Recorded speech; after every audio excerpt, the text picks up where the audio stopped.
Muito bem, irmãos, que a boa mão de Deus esteja com vocês. Estamos iniciando e dando continuidade ao nosso curso Ciência Política e Guerra Cultural. Estamos nesses meses já estudando o pensamento político antigo e vimos diversas informações fundamentais para compreender o passado e compreender o nosso presente. Hoje nós vamos entrar em um pensador muito importante para a ciência política que se chama Aristóteles. É de praxe e de costume sempre dizer que, em uma frase atribuída a ele, pois é a conclusão de um pensamento aristotélico, o homem é, por natureza, um animal político. Essa frase é uma frase que você pode constatar, comprovar em todas as civilizações, sejam era civilização grega, fenícia, egípcia ou a nossa sociedade brasileira. Todas as sociedades humanas, elas são organizadas e, de uma forma ou de outra, elas emanam e manifestam uma organização política.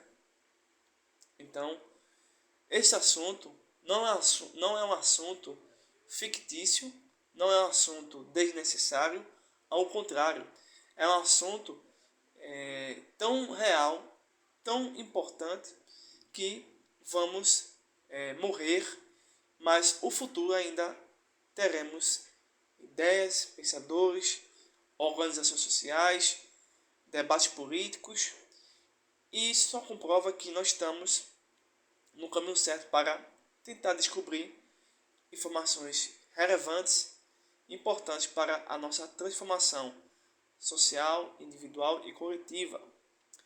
Pois bem, hoje vamos, como já disse de antemão, entrar aqui no pensador e escritor também, filósofo, Aristóteles. Vocês já receberam já o livro texto, que é um PDF que nós estamos expandindo, explanando e trazendo as explicações mais importantes do texto. Então nós temos aqui já em contexto, a questão da ideologia, da democracia. Temos aqui acontecimentos antes de Aristóteles, acontecimentos depois de Aristóteles. Muito importante você se atentar para esse quadro, E vai aqui atentar e perceber que a filosofia e alguns pensamentos socráticos, obviamente não são todos os pensamentos socráticos que foram aproveitados pela igreja, independentemente, mas só os pensamentos que seriam mais coerentes. Outrora poderia entrar pensamentos até mesmo divergentes, contraditórios, mas com o passar do tempo foi corrigido e o que ficou são os pensamentos, a ideia mais importante que dá para assim entender que nessas ideias as sociedades seriam bem construídas. Outras ideias que acompanhavam também o pensamento aristotélico foram equivocadas, erradas, traiçoeiras, malignas, e elas devem ser conhecidas, mas não sustentadas, ok? Porque alguém pode dizer, não, porque você defende Aristóteles e tal, mas Aristóteles fazia isso, sim. Mas era o pensamento da época dele, era um homem falho, mas em contrapartida existia outras ideias interessantíssimas, importantes, verdadeiras, que dá para ser levadas a sério e aproveitar. Pois bem, a Grécia Antiga não era uma nação-estado unificada, como a conhecemos hoje, mas um agrupamento de estados regionais independentes, com cidades no seu centro. Cada cidade-estado, ou a chamada polis, tinha sua própria organização constitucional. Algumas, como a Macedônia, eram governadas por um monarca, enquanto outras, com destaque para Atenas, tinha uma forma de democracia na qual pelo menos alguns cidadãos podiam participar de seu governo. Aristóteles, o pensador político em questão, ele vai crescer na Macedônia, então ele vai ser um macedônio, e estuda em Atenas, conhecia bem o conceito da polis e as suas várias interpretações, e a sua capacidade ou habilidade analítica o qualificou a examinar os méritos da cidade-estado. Aristóteles acreditava que o conhecimento era adquirido por meio da observação, uma vez que o raciocínio intelectual e que a ciência política deveria ser baseada em dados empíricos organizados de maneira parecida à taxonomia do mundo natural, ou seja, uma sistematização lógica, verbal e racional. Eu quero trazer aqui também a estrutura organizacional, a estrutura filosófica do pensamento de Aristóteles. Daqui dessa estrutura demanda e decorre toda a sua concepção filosófica, haja vista dentro da temática ciência política. Ele tem aqui uma construção fantástica em que você pode perceber que a conclusão é consequentemente verdadeira, porque decorre de premissas verdadeiras. Logo, é fácil e verdade dizer que o homem é, por natureza, um animal político. Veja como esse pensamento é real e diz o seguinte: pessoas se unem para formar famílias. Isso é fato, isso é concreto, isso é real, isso acontece diariamente e constantemente. E famílias para formar vilas ou bairros, né? E vilas para formar cidades, certo? Embaixo você vai ver aqui. Desenvolvemos formas de organizar cidades e estados para viver uma vida digna. Veja que tudo que é construído tem-se em mente, direto ou indiretamente, a ideia ou valor de ter ou possuir ou de propagar uma vida digna no estado de uma cidade-estado. Então, viver em uma sociedade organizada pela razão, como uma cidade-estado, é o que nos faz humanos. Ou seja, o fato de estarmos em uma sociedade, em uma civilização, em um estado, é porque nós usamos uma estrutura racional. Logo, o homem é, por natureza, veja que é a natureza do ser humano, tá? Ele é, por natureza, um animal político.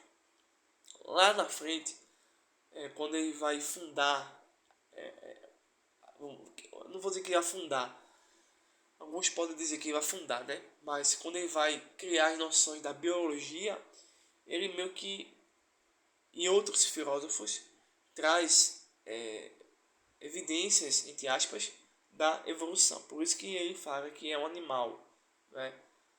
Dentro da concepção cristã, o homem não é um animal, nem espiritual e nem político.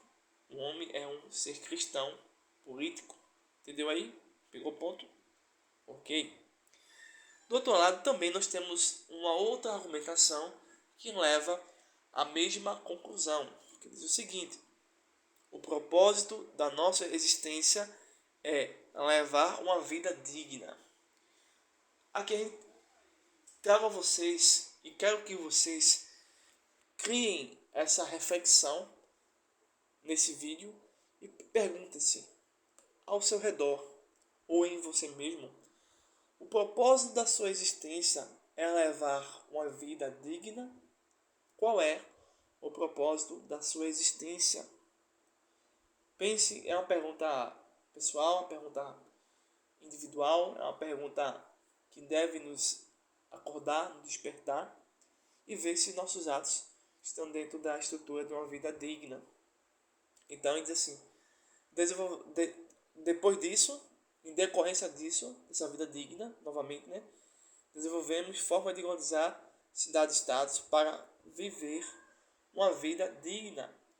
Qualquer um que viva fora da cidade-estado, ou seja, qualquer um que viva fora de uma organização racional, organizada, né, é um animal selvagem ou um deus, né?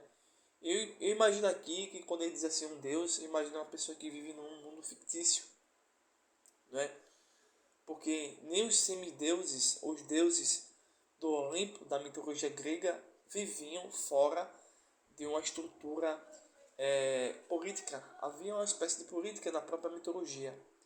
Então eu entendo aqui que um Deus, eu entendo uma pessoa que se acha capaz de tudo, porém essa sua capacidade está em uma esfera da ficção, né, da realidade, fora da realidade. E se acha um Deus, né, uma pessoa que acha que é um ser supremo e não é nada disso. Então, o homem é, por natureza, um animal político. Então, todos esses argumentos, eles podem ser filosoficamente bem defendidos e também comprovados pelas nossas observações sensoriais. Com isso, segundo o autor do livro aqui, tá? Com isso, simplesmente, quando Aristóteles diz que o homem é um animal político, ele quer dizer que o homem é um animal cuja natureza é o de viver em sociedade, numa cidade-estado ou numa polis. Por quê? Porque ele busca a vida digna. Então isso é o núcleo, é o coração da argumentação de Aristóteles, a vida digna. Hoje as pessoas, dentro da política, dentro das igrejas, dentro do sistema de educação, seja municipal, federal, estadual, sejam empresas normais, né? Qualquer empresa que você puder pensar, todas as estruturas elas deveriam entender que é preciso buscar uma vida digna, porém nenhum dessas estruturas hoje está buscando uma vida digna. Essa ideia de polis ou de cidade-estado como um fenômeno natural não é algo feito pelo homem.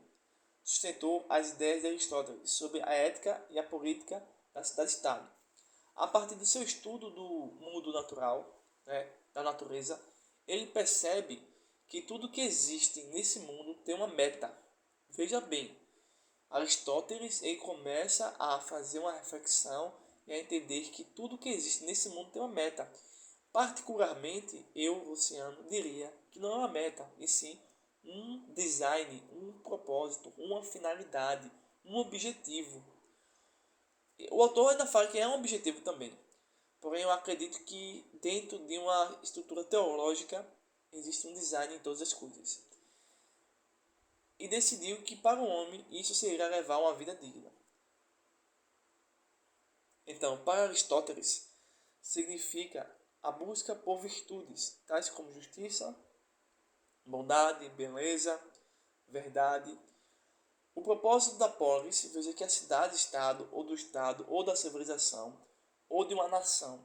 O propósito da polis, então, seria nos capacitar a viver de acordo com essas virtudes, ou seja, a garantia, a credibilidade e o propósito da própria polis deveriam emanar, refletir, distribuir virtudes como justiça, bondade e beleza. Porém, nos dias de hoje, principalmente nas eleições, não vemos isso existindo dentro do Supremo Tribunal Federal e muito menos no Tribunal Eleitoral. Né? Não temos. Temos o oposto, portanto, essas estruturas nossas de hoje em dia são, sem sombra de dúvidas, mais do que corrompidas. São estruturas já, são estruturas que eu particularmente digo que essas organizações, incluindo a própria Polícia Federal, a Polícia Civil, a Polícia, enfim, juntamente com essas estruturas, o Senado, a Câmara, o Congresso, todas elas, de uma forma ou de outra, por não refletir essas virtudes, elas são inconstitucionais, ou seja, elas não representam o poder, a autoridade, a ordem, o dever e nem a justiça. Representam qualidades das trevas. Portanto, não iremos, de forma nenhuma, obedecer a esses supostas autoridades que não amam, não querem a virtude. Ok? Os gregos antigos viam a estrutura do Estado que capacita as pessoas a viverem juntas e protege a propriedade e a liberdade de seus cidadãos como meios cujos fins eram a virtude. Então, é propósito também do Estado garantir a ordem e a segurança. Mas, quando existe toda uma manipulação psicossocial, toda uma engenharia social, toda uma manipulação da mente, percebemos que a segurança e a ordem, a ideia de liberdade individual, a ideia de proteger a propriedade está sendo pouco a pouco sendo modificada dentro das nossas estruturas mentais para que isso consiga de um dia para o outro mudar a parte externa das nossas observações e do nosso ambiente. Ou seja, a conspiração dos globalistas ou dos comunistas, que daqui a pouco eu acredito que em alguma das partes nós vamos ver Aristóteles uma suposta ideia comunista, que ele vai dialogar com as ideias de Platão, que vai falar que houve uma sociedade comunista, mas enfim. Então, quando acontece casos desse, existem casos e casos, né? Mas o que aconteceu, basicamente, na mídia hoje em dia, foi de forma simples. Eles queriam destruir a propriedade e destruir a nossa liberdade, nos deixando presos dentro de casa. Isso é um agravante sério e seríssimo, criando dentro da mídia de televisão todo um pânico, toda uma tortura psicológica para nós vivermos conforme os ditames da Organização Mundial da Saúde, ou da OMS, ou da própria ONU. É interessante perceber as ideias de Aristóteles são importantes como essa e ver como a nossa sociedade está se portando é totalmente oposta. Algo interessante de Aristóteles é que ele descobriu o que distingue os homens dos outros animais, ou o homem dos outros animais. É a sua capacidade inata de ter razão e a capacidade da fala, as quais lhe garantem uma habilidade única de formar grupos sociais, estabelecer comunidades e pertencer. Essa é um argumento útil, válido e seguro, onde nós podemos nos diferenciar dos animais. Né? Porque nós temos a linguagem, a razão, porém, mais do que isso, ainda que corruptos e pecadores, nós somos feitos à imagem e semelhança de Deus. Ou seja, recebemos atributos de verdade, de justiça, enfim. E esses atributos não são a construção social, eles são anteriores a essa construção da sociedade. São internos, né?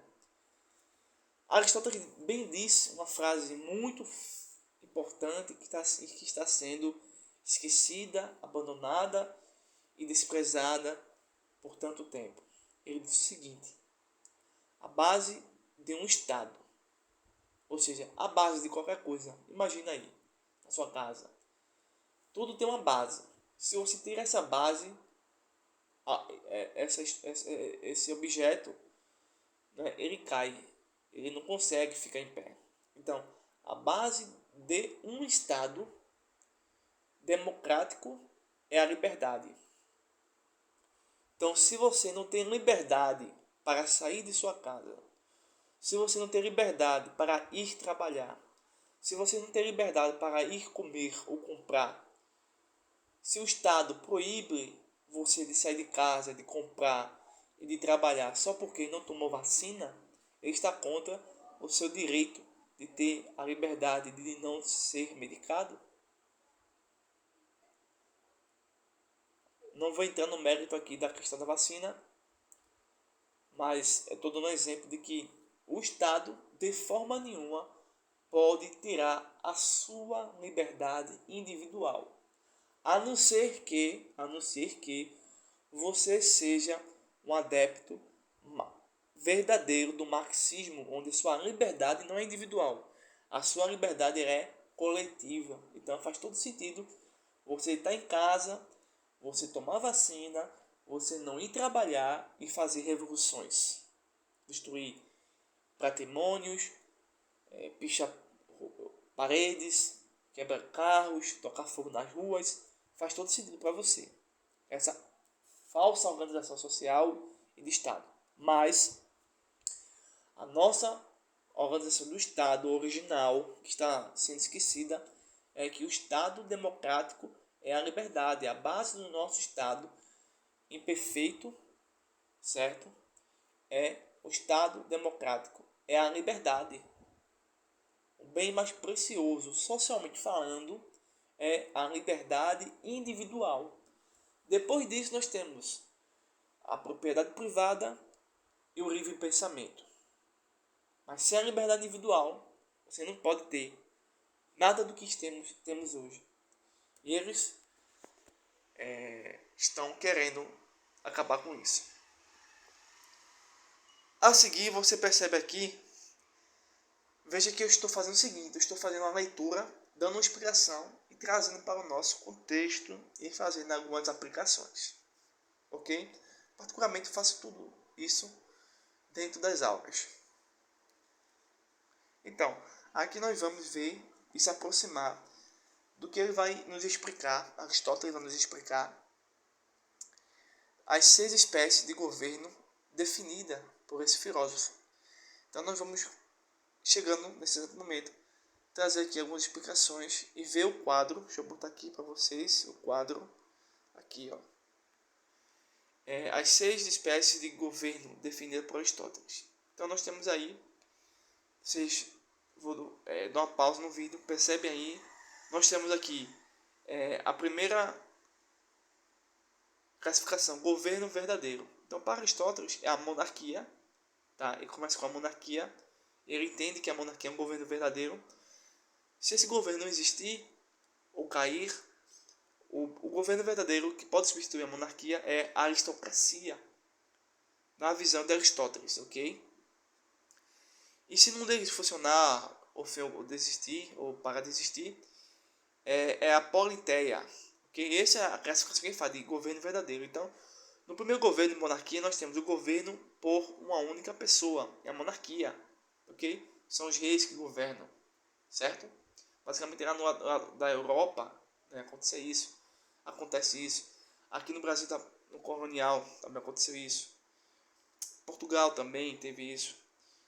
Nós temos a aristocracia, que é um governo verdadeiro, segundo a mentalidade de Aristóteles, é o governo por um grupo seleto.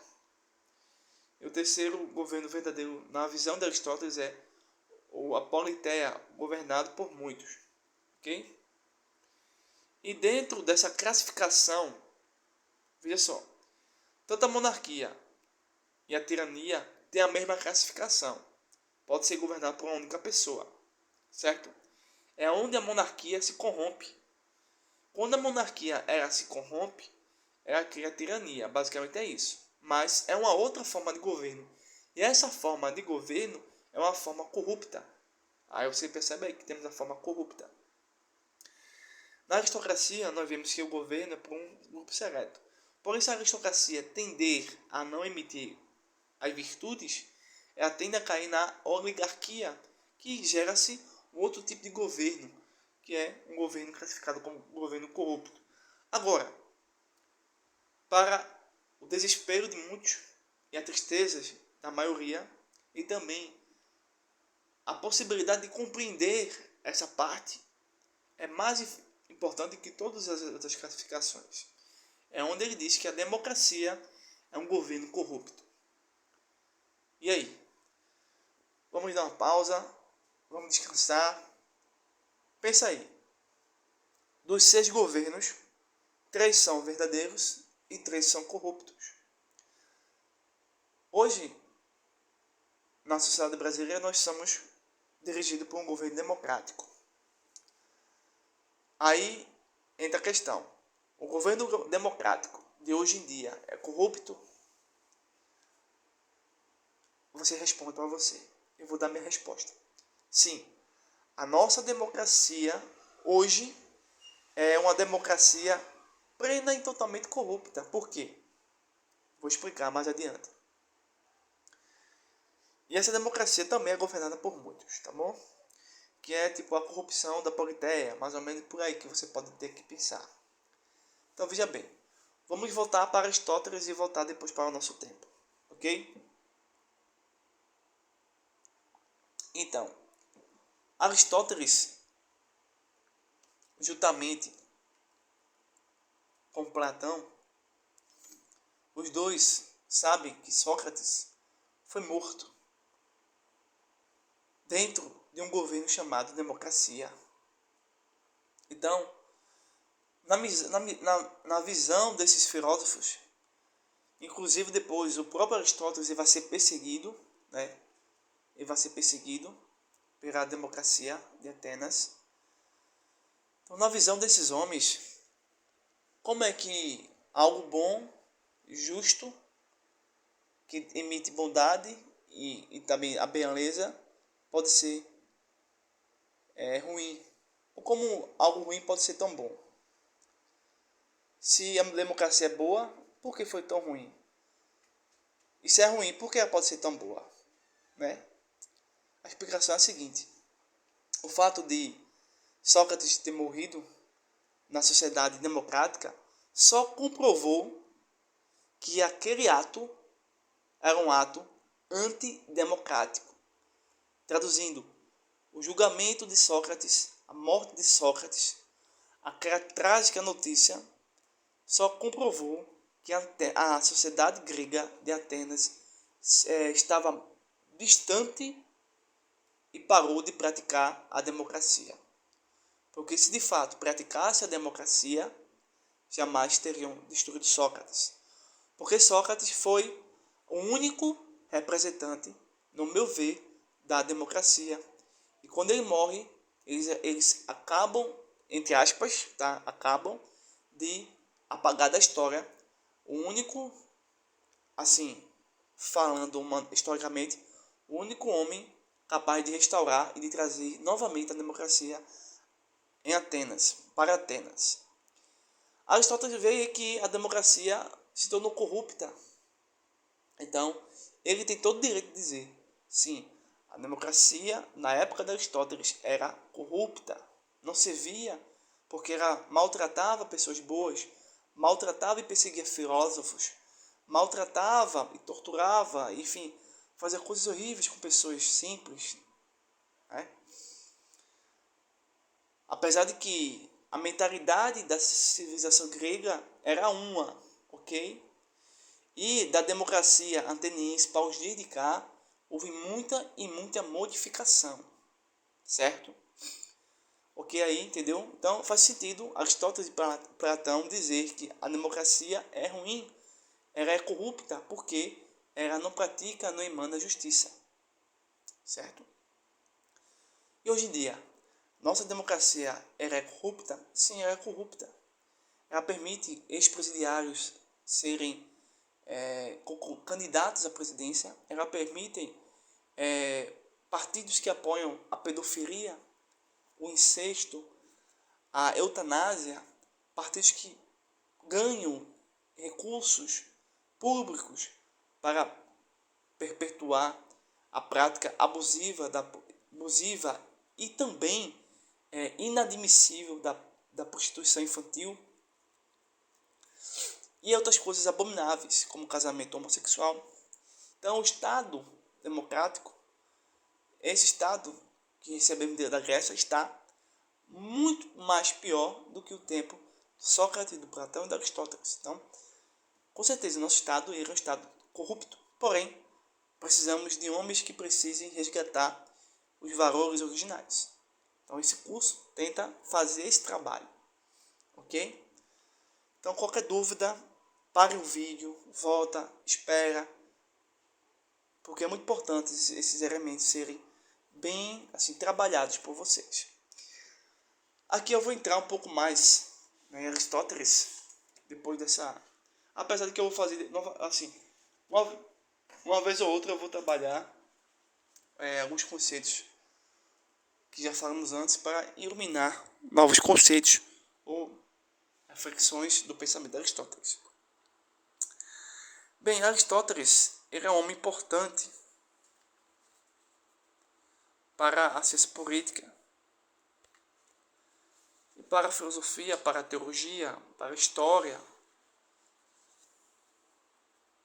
Sabemos que Aristóteles, ele, aos 50 anos de idade, aos 53 anos de idade, na verdade, e melhor dizendo, ele vai estabelecer a sua instituição educacional chamada Liceu. Essa é a escola de Aristóteles. Já Platão ele estabelece a academia. A academia era dedicada, acima de tudo, à matemática e à filosofia política e especulativa. O Liceu, que era a escola de Aristóteles, tendia mais para a biologia, para as ciências naturais. Então nós vemos aí um contraste, a diferença e o distanciamento dos dois principais filósofos e objetivos das suas escolas.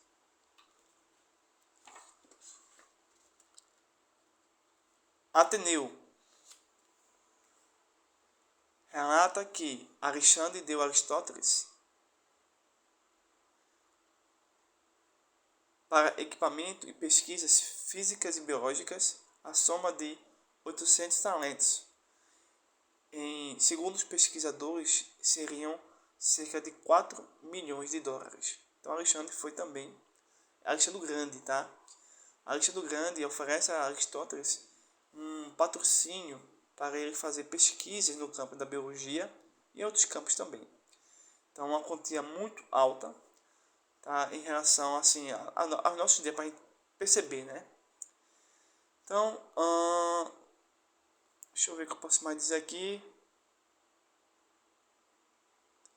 Deixa eu ver aqui. Ele foi forçado a estabelecer uma hora sem um relógio, comparar graus de calor sem um termômetro, observar os céus sem um telescópio, o clima sem um barômetro. Ele possuía apenas a regra e o compasso. Então, essas são algumas atividades que você pode encontrar em Aristóteles, que fica fazendo na sua época. A astronomia de Aristóteles é uma rede de romances infantis, por falta de microscópio, sua biologia vagueia sem cessar. Então, existiu em Aristóteles certos avanços, tá? Houve avanços fundamentais no campo da filosofia, da biologia. Sim, houve sim. Porém, ao mesmo tempo, houve falhas incalculáveis, coisas terríveis na mente de Aristóteles, pois no seu tempo não existia tanta tecnologia, pois ainda precisava de mais tempo de outras pessoas para criarem ferramentas e outras ideias para melhorar a ciência, porque é com Aristóteles que a ciência também vai ganhar um novo horizonte. Deixa eu ver aqui o que eu posso mais dizer. Pronto. Um ponto importante em Aristóteles é que ele trabalha e cria a lógica. Essa lógica é muito vasta e não temos condições de trabalhar ela. Esse vídeo é um vídeo que está unindo dois vídeos em um, tá?